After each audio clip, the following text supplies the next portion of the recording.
Parte número 5, ministerio. Vamos a hablar sobre la parte del servicio y lo podemos poner de esta manera. Tu vida tiene propósito. ¿Cuál es ese propósito? Tú fuiste formado para servir a Dios. Quizás yo lo diría de otra manera. Tú has sido llamado a servir a Dios. Y hemos puesto esto en esta palabra, ministerio. En nuestra visión aparece como servir. Y entonces nosotros vamos a girar alrededor de estos conceptos. Al final tú tienes que llevarte estas ideas claras. Número 1, acepta tu asignación. Encuentra tu ministerio. Descubre tus habilidades. Entiende que tú fuiste hecho y llamado para aportar algo. Tu presencia en la tierra y tu presencia en la iglesia es para aportar algo, no para recibir. Y tiene tanto que ver, ¿verdad? Que nosotros podamos renovar nuestro entendimiento y decir, hoy fui a la iglesia y sí recibimos, porque todos damos, pero el propósito de venir es aportar, hacer algo al respecto. Y a mí me ayuda tanto pensar de esto como un equipo deportivo. Yo no sé cuántos de ustedes siguen y les gustan los deportes y dices tú, ¿cuál deporte? Cualquier deporte. En un equipo deportivo, todos los jugadores están en ese equipo para aportar algo. Han sido seleccionados por el entrenador o las personas a cargo. Han seleccionado a esas personas porque esas personas tienen el potencial de aportar algo para el equipo. Sin importar el deporte, hay jugadores que los seleccionan porque son rápidos. Y al agregar a una persona rápida, el juego se hace rápido. Hay jugadores que son fuertes y son agregados porque su fuerza le da potencia al equipo. Hay jugadores que tienen carácter y los ponen ahí para que cuando el marcador vaya abajo, los momentos se pongan difíciles, los nervios del campeonato están ahí. Los jugadores de carácter son los que sacan adelante el equipo. Cada jugador aporta algo. La única persona que no aporta algo para el equipo es la mascota. Dios no te ha llamado a ser una mascota. Me choca cuando estoy en una predicación y les dicen, dile a tu compañero, Dios no te ha llamado a ser una mascota. ¿Les choca? Pues háganlo, para que se alivianen. Voltea con el de enseguida, ve si tiene cara de mascota. Si lo ves con cara de mascota, dile, aunque tengas cara de mascota, Dios no te ha llamado a ser una mascota. Dios te ha puesto aquí por las habilidades que tienes. Dices, ¿cuáles habilidades? Las que Él te ha dado por su gracia. Ni siquiera es por tu habilidad. Él te la dio por gracia, pero Él te lo dio para que tú vinieras y fueras parte de este equipo. Entonces la idea es que nosotros podamos hacer la diferencia. Si ustedes ahí en sus Biblias abren Efesios 2:10, van a poder entender eso con mucha más claridad y entender cuál es el propósito por el cual Dios nos ha creado. Efesios 2:10, ahí en sus Biblias.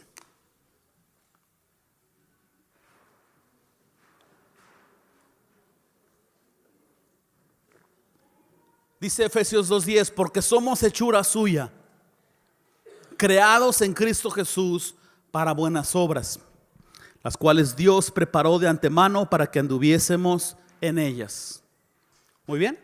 Vamos a masticarlo despacito y no piensen en la canción, piensen en la lentitud. Creados. No circunstancialmente llegaste a esta congregación, a este mundo. Creados. Más propósito en tu vida del que tú puedes ahorita entender. Creados. Y esta palabra es la palabra propósito por excelencia en la Biblia. Para. Cada vez que tú leas en la Biblia la palabra para, tú vas a encontrar el concepto propósito. Creados para, ¿qué dice ahí? Buenas obras. Creados para buenas obras. Este es el propósito de Dios para ti. Ojo con esto. No somos salvos por buenas obras. Yo espero que esto sea ya claro en tu entendimiento doctrinal. No somos salvos por hacer buenas obras. Somos salvos para hacer buenas obras. Las buenas obras son el resultado de la salvación. Entonces, estas buenas obras son una aportación que tú haces para el reino de Dios. Estas buenas obras son tu servicio.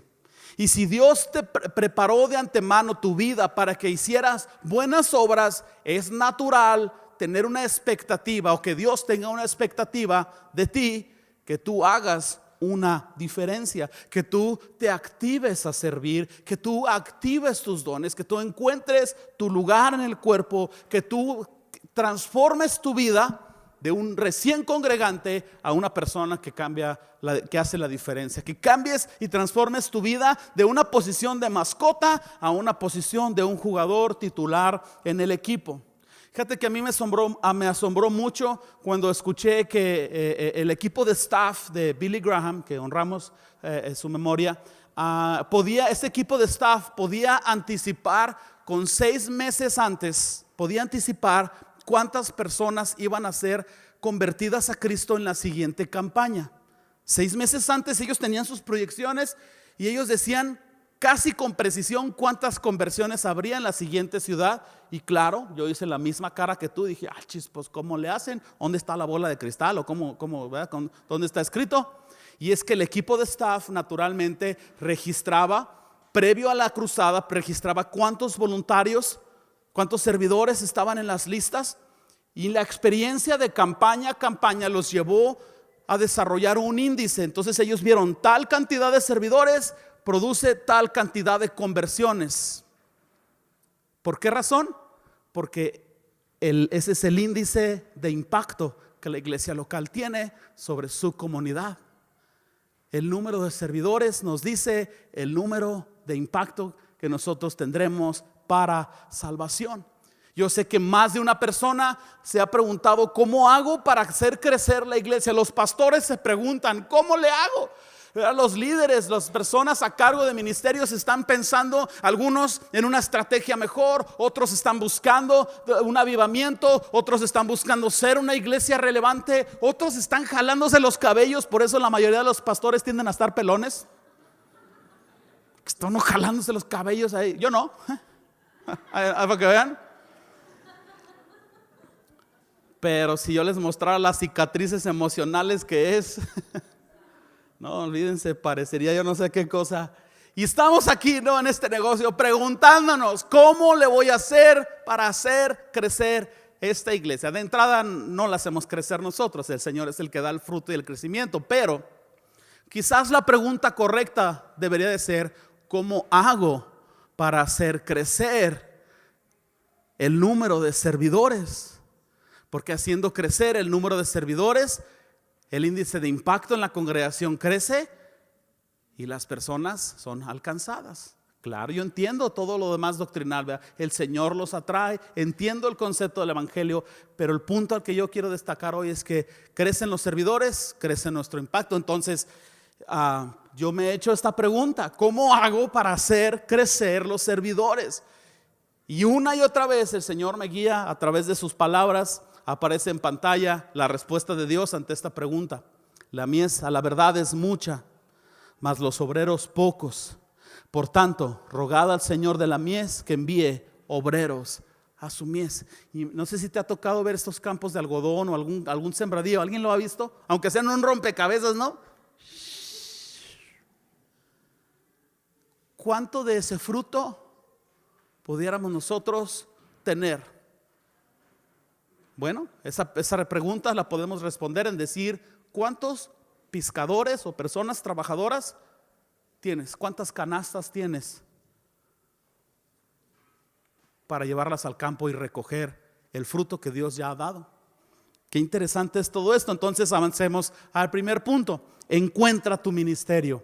Descubre cuáles son tus habilidades. Todos tenemos un ministerio. Todos, todo aquel que respire, que esté aquí, tiene un ministerio. Esto es escritura, no es ningún speech motivacional. La palabra ministerio ha sido tan mal interpretada porque tú escuchas ministerio y piensas en un ministro, piensas en un pastor, piensas en el director de un instituto bíblico, y no es así. De alguna manera, si tú eres un cristiano, tú eres un ministro, y cuando tú estás sirviendo, tú estás ministrando. Entonces, cuando tú rindes tu vida a Cristo, tú te pones al servicio de Él. Por alguna razón lo llamamos Señor. ¿Lo has llamado Señor? ¿Es Señor de tu vida? Si es Señor, entonces tú eres su siervo. Y si tú eres su siervo, tú estás puesto aquí en la tierra para chambear.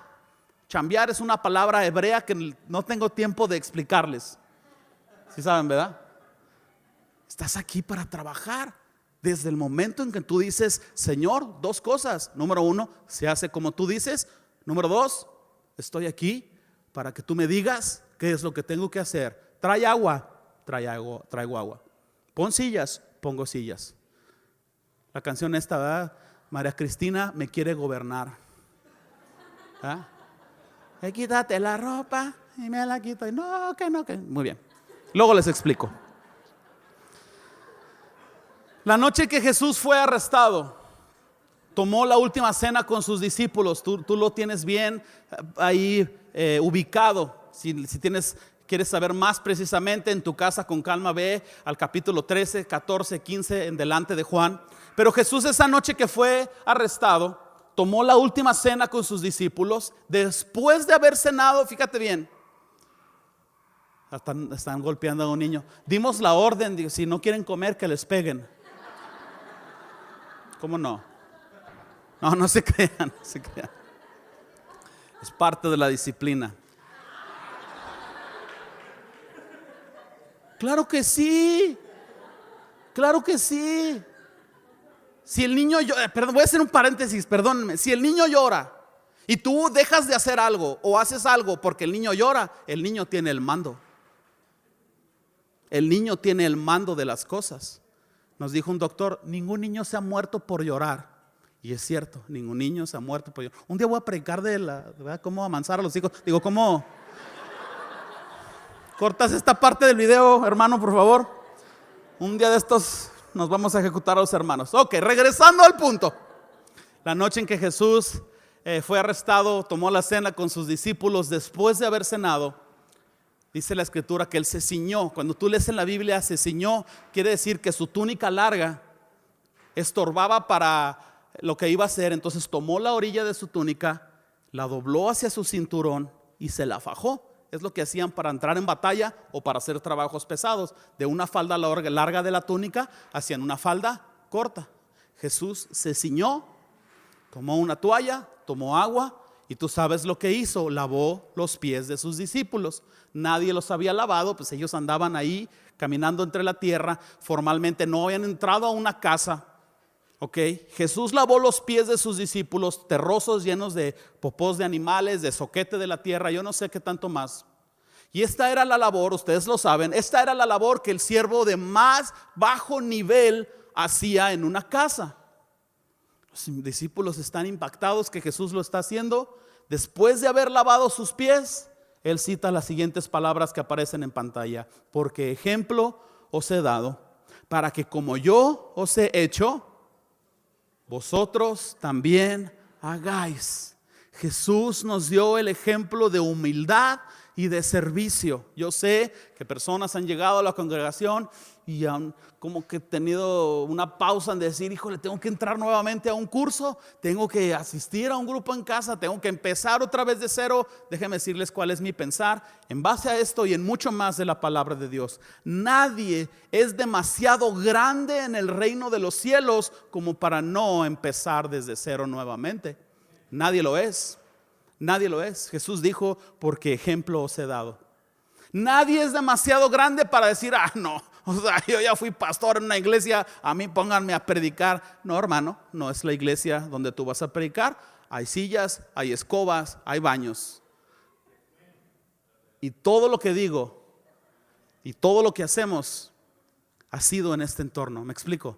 Y lo hemos hecho de verdad. Si ustedes conocen el equipo de servicio de esta congregación, lavamos baños, ponemos sillas, venimos y sudamos. Nos conocemos bien guapos los domingos y luego bien garrientos y polvosos y sudosos entre semana. ¿Me estoy equivocando?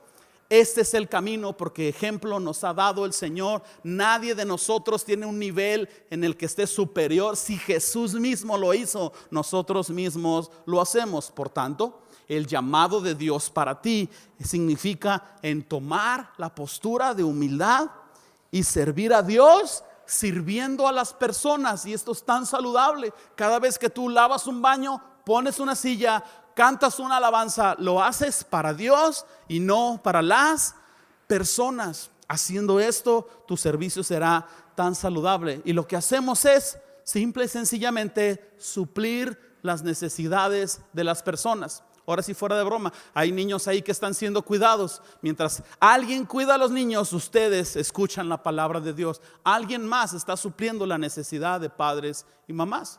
Alguien más está enseñando a sus hijos allá. Alguien vino y puso las sillas. Alguien vino y acomodó los libros. Alguien vino y conectó el sonido. Alguien fue a la tienda y compró estos aparatos. Servimos supliendo las necesidades de las personas. Entonces esta es otra razón más, fíjense cómo todo está conectado, es otra razón más por la cual nosotros debemos de tener comunión, integrarnos a la familia de Dios, entrar en un discipulado, empezar a aprender a cómo crecer y involucrarnos en todo eso. La comunión con nuestros hermanos que hablamos semana pasada nos ayuda tanto a ser guiados, a servirles. Al tú tener comunión con ellos, te das cuenta de sus necesidades, te das cuenta de la necesidad que hay en una congregación, y entonces tú puedes empezar a servir. Mis hermanos, no es suficiente venir un domingo y escuchar la palabra de Dios.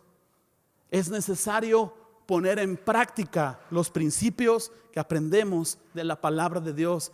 Lo he dicho siempre, la Biblia es un libro que no solo debe ser leído, debe de ser vivido. Lo que tú lees, tienes que encontrar la manera de vivirlo, y de eso se trata la fe en Jesucristo. Dios le ha dado a cada creyente dones y habilidades. Créeme, estamos sirviendo a un Dios más grande de lo que pensamos. Estamos involucrados en una causa más grande de lo que imaginamos. Dios tiene un plan mucho más grande de lo que nosotros hasta ahorita hemos entendido, y a nadie ha dejado sin un don, sin un ministerio. Si esto fuera un barco, hay alrededor de 170 sillas aquí. Si esto fuera un barco, ¿verdad? Y habemos 170 personas aquí. Este barco tiene 170 remos. Y si tú no estás tomando tu remo, es porque, bueno, yo no sé por qué, pero nuestro barco no estará avanzando como debe de avanzar. Y me vuelve a tocar la mente esto que hacía el staff de las campañas de Billy Graham. El índice de servidores nos dice el índice de impacto que nosotros tenemos. Ahí en sus Biblias, a lo mejor Romanos 12:3 nos puede ayudar a entenderlo con mucha mayor claridad. Romanos 12:3, ahí en sus Biblias, les doy tiempo que lo encuentren.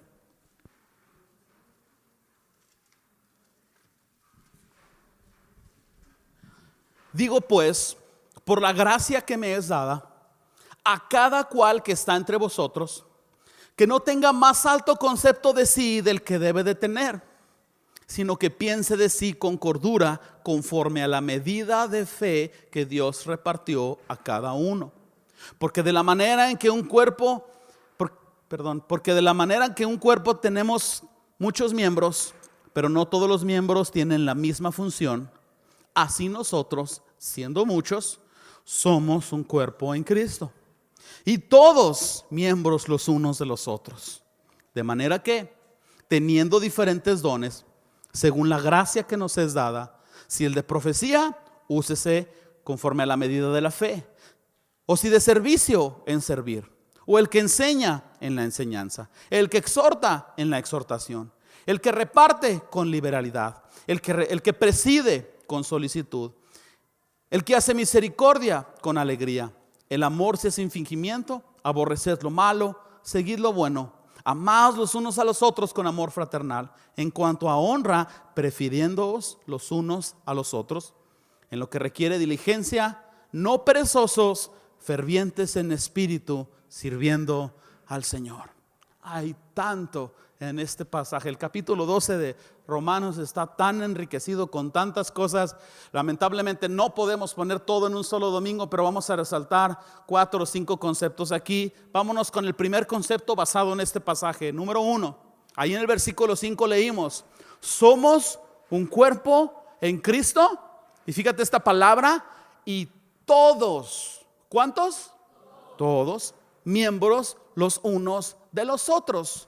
Tú eres miembro de aquel es miembro de este es miembro de aquel otro, todos miembros los unos de los otros. Y eso nos dice que somos piezas de un rompecabezas. Eso nos dice que nos complementamos. Nadie de nosotros es más grande que otros. Si tomara yo un rompecabezas ya armado y te lo mostrara y te preguntara cuál es la pieza más importante, tú no pudieras decirme cuál es la pieza más importante, porque todas son importantes. Si le faltara una pieza, ese rompecabezas es incompleto. Entonces tú no estás aquí para ti. Fíjate bien cómo dice, no lo dice en esto que estoy resaltando, pero ahorita dice que en cuanto a honra, prefiriéndoos los unos a los otros. Siempre la prioridad son los demás. Y tú estás aquí para complementar a alguien más con lo que Dios ha puesto en tu vida. Número 2, versículo 6, leímos estas tres palabras, de manera que. Estas tres palabras son un puente. Así como un puente conecta Juárez con El Paso, ok, estas tres palabras conectan dos conceptos. Conectan el para qué con el cómo. Entonces, ¿cómo es esto? Ok, leímos hace un instante, y todos miembros los unos de los otros. Ese es el para qué. Tú estás aquí porque eres miembro de alguien más, porque Dios ha puesto un propósito en tu vida, un ministerio, un servicio. Ese es el para qué. Entonces, de manera que es un puente que conecta el que tú estás aquí con el cómo lo vas a hacer. Tú estás aquí para servir. ¿Y cómo lo voy a hacer? De manera que nos dice cómo. Obligadamente pasamos al punto número 3. Allí en el versículo 6 dice: teniendo diferentes dones, úsese conforme a la medida de la fe. Dios le ha dado a cada creyente habilidades especiales, y este es el cómo. Este es el cómo. Dios nos ha dado a todos dones diferentes. Fíjate que es plural.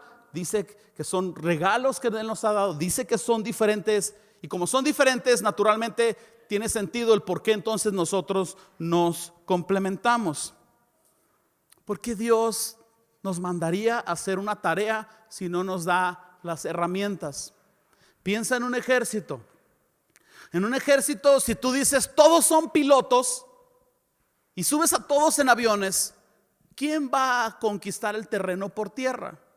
Si a todos les das rifles, ¿quién va a operar los aviones? ¿Quién va a manejar los tanques? ¿Quién va a disparar los cañones?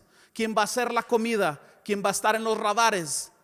En un ejército tienes que distribuir la carga entre todos. En la iglesia no todos pueden predicar, ni todos pueden poner sillas, ni todos pueden hacer esto. Es una repartición balanceada que Dios ha puesto en nuestras vidas. Y yo te quiero preguntar, ¿te has dado la tarea a descubrir cuáles son tus dones? ¿Cuáles son tus habilidades? Si tú no te has dado esa tarea, o estuvieras en un momento donde tú dices: no, pues yo la verdad ni sé para qué existo, ni sé para qué sirvo. Aquí estamos para ayudarte. Fíjate bien, es más simple de lo que tú crees encontrar tus dones y tus habilidades. Únicamente tienes que seguir tu corazón, como en todo lo demás. Por ahí de la prepa, de la secundaria, no se hagan. Si a todos tenemos cola que nos pisen. En la prepa, en la secundaria, veías a una chava, perdón amor, nomás es un ejemplo nomás. Y no te era muy difícil de saber con cuál querías bailar ahí en el baile de graduación, ¿verdad? Chonita era la que hacía latir tu corazón. Todas las demás 10 parecían viscas, greñudas y narizonas compradas con Chonita. No había duda de con quién tú ibas a hacer una estrategia de ataque. Misma cosa.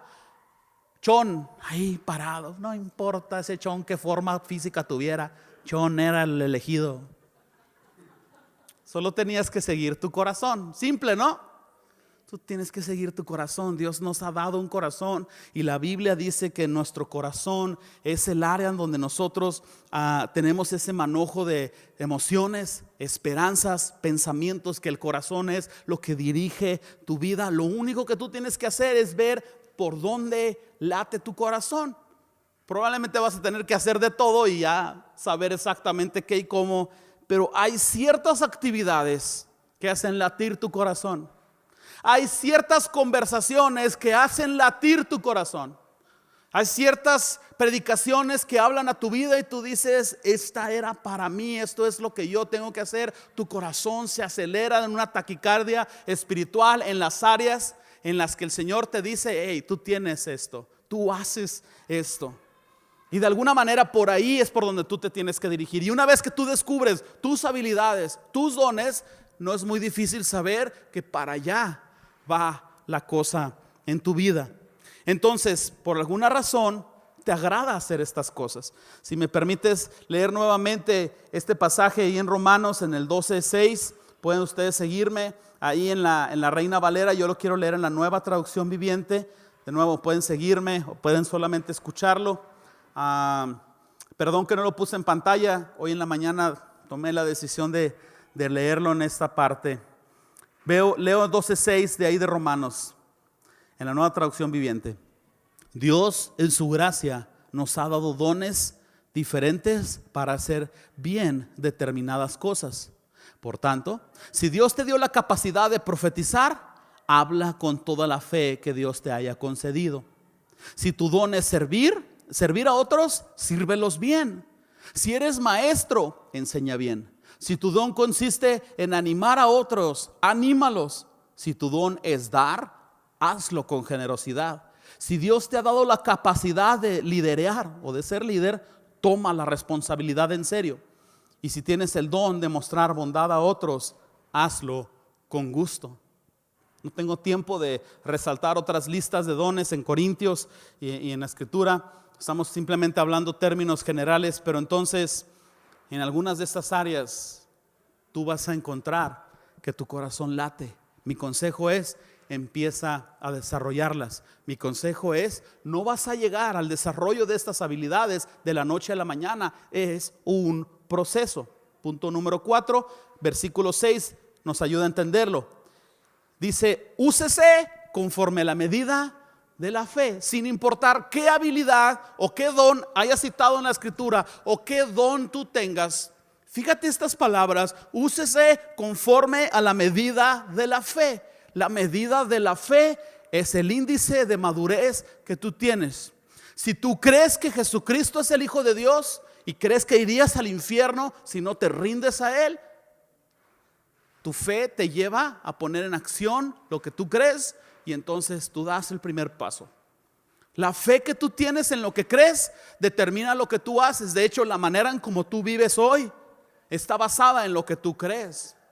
Está basada en tu relación o en el nivel o en la profundidad de tu relación con Dios. Entonces, úsese conforme a la medida de la fe. ¿Qué quiere decir esto? Como todo en la fe, empieza con algo pequeño y luego tú lo vas desarrollando conforme vas desarrollando y creciendo en el carácter de Cristo. Al principio, si tu don, por ejemplo, es la enseñanza, al principio pues enseñarás, pero ahí medio le fallaste en 2, 3 conceptos. La gracia de Dios te hace ver como alguien decente, pero luego vas creciendo y vas perfeccionando y vas madurando en la fe. Entonces, esto nos conecta una vez más con la idea del discipulado. Tú necesitas estar en un discipulado, tú necesitas ser guiado, tú necesitas formar tu carácter conforme a la imagen del Señor y entender que tu servicio es en torno a 2 cosas. Número 1, es para la gloria de Dios. Número 2, es para beneficio de los demás. Llévatelo tatuado, marcado en tu mente. Tu servicio es y para el beneficio de los demás. Tu don no es para que tú resaltes, es para que Él resalte. Tu don no es para que tú seas beneficiado, es para que ellos sean beneficiados. Ni siquiera tu don es para que tú te enriquezcas, es para que tú bendigas a las demás personas para su gloria y para beneficio de los demás. Entonces, si todos tenemos dones, todos tenemos llamados, todos estamos parados en un punto de progreso. Tú no eres ahorita lo que vas a llegar a ser en la fe en Jesucristo. Esto es un proceso de fidelidad. Tú empiezas con 1, y haces 2, empiezas con 2 y haces 3, y conforme a la medida de tu fe, de tu madurez, tú vas avanzando. Y yo sé que alguien puede preguntar, bueno, ¿y qué es la madurez espiritual? La madurez espiritual es como cualquier otra madurez. Cuando el niño, ¿verdad? Vamos a poner ejemplo aquí al Samuelito. Cuando queremos que deje el pañal, lo empezamos a entrenar a que haga popis en la taza. ¿Qué pasa cuando hace popo en la taza la primera vez? Una fiesta, ¿no? Le haces al niño, ¡ah, sí! Dices, no, ¿qué onda? ¿Y qué pasa cuando este Samuelito ya tiene 17 años y no le bajó a la taza? Oh, señoras y señores, Samuel, otra vez dejaste tu cosa ahí. ¿Qué cambió? ¿Qué cambió? Que Samuel no ha madurado. ¿Ok? No ha madurado, le ha pasado el tiempo y no ha aceptado la responsabilidad de lo que tiene que hacer. ¿Estamos claros en esto? Si tú estás en la fe en Jesucristo y no has encontrado tu ministerio, pues encuéntralo. Y si ya lo encontraste y no estás haciendo nada, Samuel, ¿qué onda contigo? ¿Por qué no aceptas tu asignación? ¿Por qué no descubres tus habilidades? ¿Por qué no tomas tu remo? ¿Por qué no inicias el proceso de 1 a 2, de 2 a 3? Si eres miembro de esta familia, Dios te ha dado dones, Dios te ha puesto para hacer la diferencia. Eres un jugador que aporta para el equipo, no una mascota que decora las cosas. Qué importante es el discipulado y la comunión en torno al servicio. ¿Están de acuerdo conmigo? Número 5, en el versículo 11. Esta parte es a la que yo quería llegar. Me encanta esta parte. Fervientes en espíritu, sirviendo al Señor. La palabra ferviente en griego es seo y se usa cuando el atole ya está hirviendo, cuando el agua está hirviendo, el fervor. Si tú me ayudaras a encontrar sinónimos, enriqueceríamos tanto este concepto. Fervientes en espíritu, sirviendo al Señor. ¿Qué te parece si sustituimos la palabra ferviente y le ponemos otros conceptos en una categoría espiritual? No me vayan a salir con ebullición. No. Espiritualmente hablando, ¿con qué palabra reemplazaríamos a un servidor ferviente? Gracias. Aplauso, por favor, señores. Llévenos a la catapixia. Apasionado, estoy de acuerdo. De hecho, de todos los sinónimos es el que más me gusta. Me gusta más aún que ferviente. Ferviente como que no, pero apasionado. Apasionado significa que lo que tú sientes por Dios lo traduces en lo que sientes por los demás. Apasionado significa que lo que tú le dices, Señor, yo te doy mi vida, y luego la das aquí, desvelándote, desgastándote, dando tu dinero, dando tu tiempo, tu esfuerzo, porque esa es la forma en como tú amas a Dios o manifiestas amar a Dios sirviendo a las demás personas. A mí me gusta otra palabra, ardiente, entusiasta, fanático. Claro que sí, fanático. Así como un fanático nomás está viendo a ver qué jugador nuevo agarran o a qué horas es el partido. Todo servidor debe de saber a qué horas tiene que estar. Y no es a la hora que empieza la cosa, por lo menos es una hora antes, como fanático, una hora antes. En los Estados Unidos, los que aman el fútbol americano se van con sus asadores 2-3 horas antes del juego. Mira, hay veces que el juego no es en casa, la gente se va al estadio y hace carne asada ahí porque son fanáticos. A la hora de pedir voluntarios, 4 o 5 chícharos. Me gusta la palabra fanático. Quiero que nos hagamos fanáticos en cuanto a servir. Impetuoso, excelente. Oye, hay que poner 10 mesas ahí. Ok, pon 10 mesas, pero ponlas derechito, compadre. Y si ponen mesas, van a necesitar. No esperes a que te digan de las sillas. Y si vas a poner las mesas, agarra un mecatito, agarra a Juanita. Juanito, no hagas nada, nomás agárrale. Derechitas. Están sucias.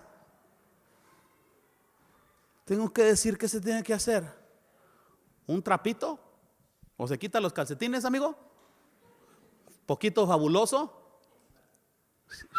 hasta que brillen, fervientes en espíritu. ¿Me están siguiendo? ¿Me están siguiendo?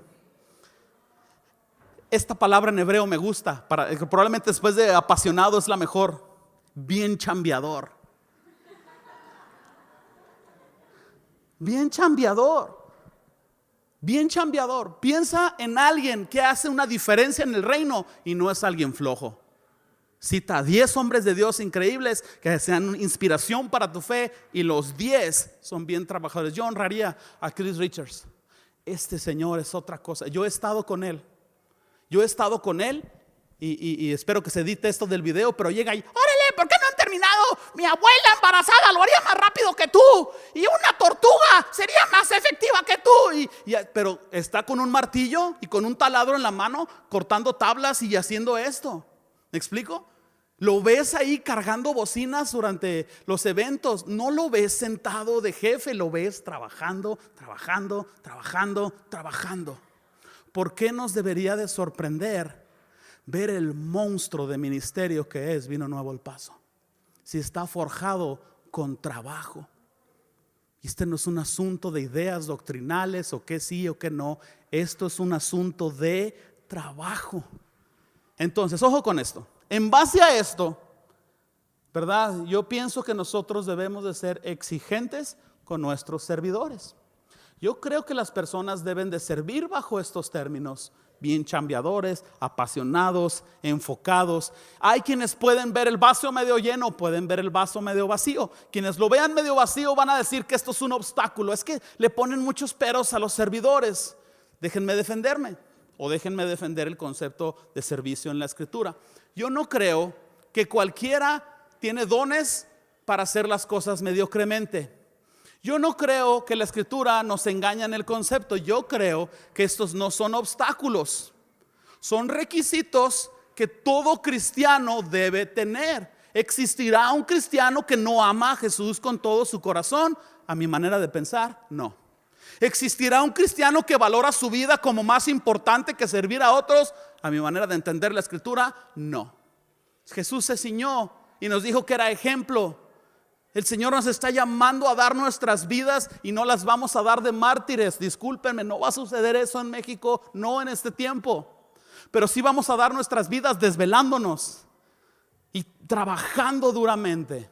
Y entonces, si alguien no reúne estas características, probablemente es que no es cristiano. Entonces no es un obstáculo, es un filtro que nos ayuda a entender quiénes son las personas que deben de estar ahí al principio.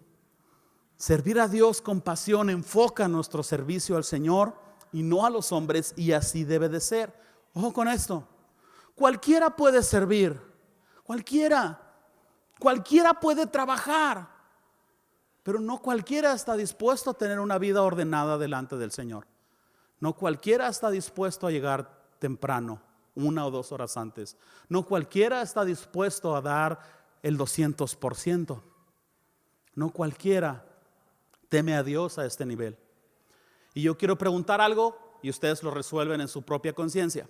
Si una persona no respeta a Dios, no tiene su vida en orden porque no respeta a Dios, al momento de servir, va a respetar los lineamientos, va a respetar a las personas, las va a considerar como mayores a sí mismos, no lo va a hacer. No lo va a hacer. Si Dios no es la suficiente motivación en su vida para hacer algo, lo va a hacer. La necesidad de otras personas, en mi manera de pensar, no lo va a hacer. El compromiso y el carácter son tan fundamentalmente importantes.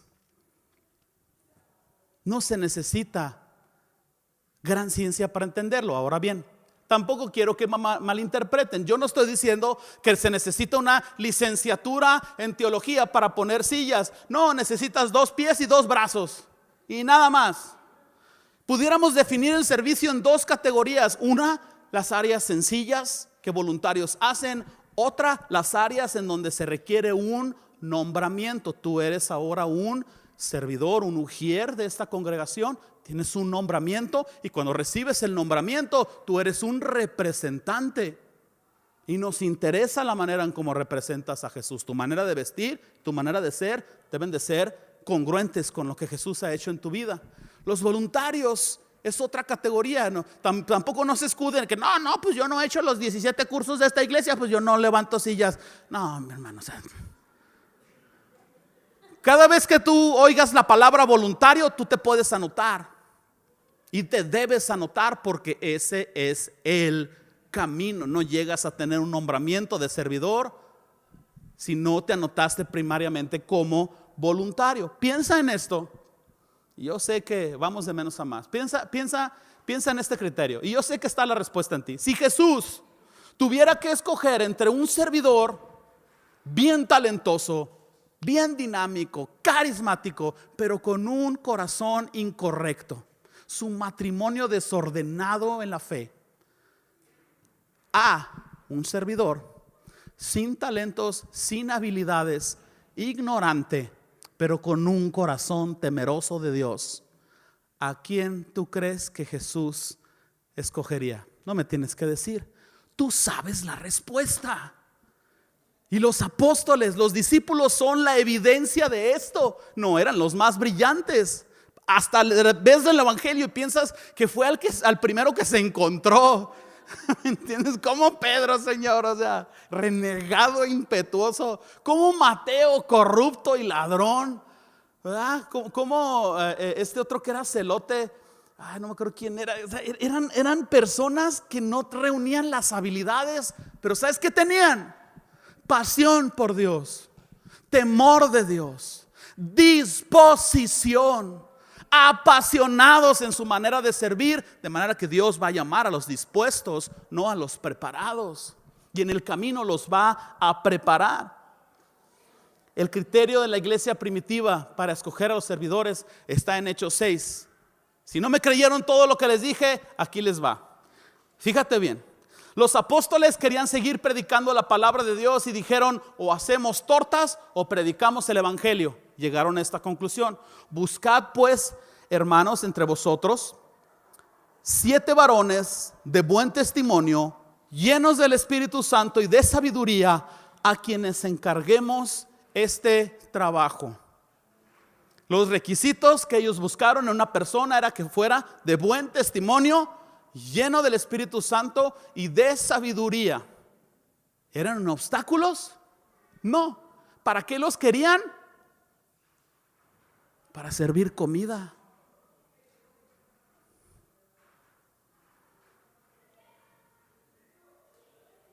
No puedes llegar a tener buen testimonio, ni puedes llegar a ser lleno del Espíritu Santo sin trabajo y sin carácter, sin disposición. No existen atajos en la fe. Por eso es tan importante. Necesitamos voluntarios para la limpieza del encuentro de mujeres. Tú vas y te anotas.